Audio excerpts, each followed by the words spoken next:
Dragon ফল তো জীবনে বহুত খাইছেন, কিন্তু আজকে আপনারা শিখামু কেমনে নতুন করে ড্রাগন এমন স্বাদ হইব জীবনে আর এই স্বাদ বলবেন না।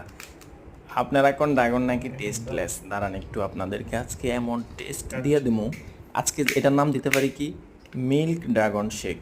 প্রথমে ড্রাগনটাকে সুন্দর করে কাইটা পিস পিস করে নেবেন। তারপরে যে কোনো ধরনের গরু দুধ নেবেন। আজকে আমি ডিপ্লোমা দুধ নিলাম। তারপরে এটা সুন্দর করে ছিটিয়ে দেবেন। ছিটিয়ে দেওয়ার পরে একটু ভালো করে চামচ দিয়ে আলতো করে এগুলো মেখে নেবেন। মেখে নেওয়ার পরে যখন দুধের গুঁড়াগুলো বসবে তখন চামচটা বসাতে সহজ হবে। চামচটা দিয়ে চেপে চেপে আপনি কি করবেন, এগুলো পেস্ট করে নেবেন।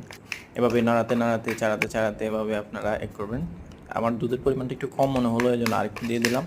তারপরে আবার ভালো করে পেস্ট করে নেবেন। এরপরে দেখবেন কেমন মজা, জীবনে ভুলবেন না আপনি এই স্বাদ। আমি চ্যালেঞ্জ করলাম, আপনি বাসায় একবার ট্রাই করুন।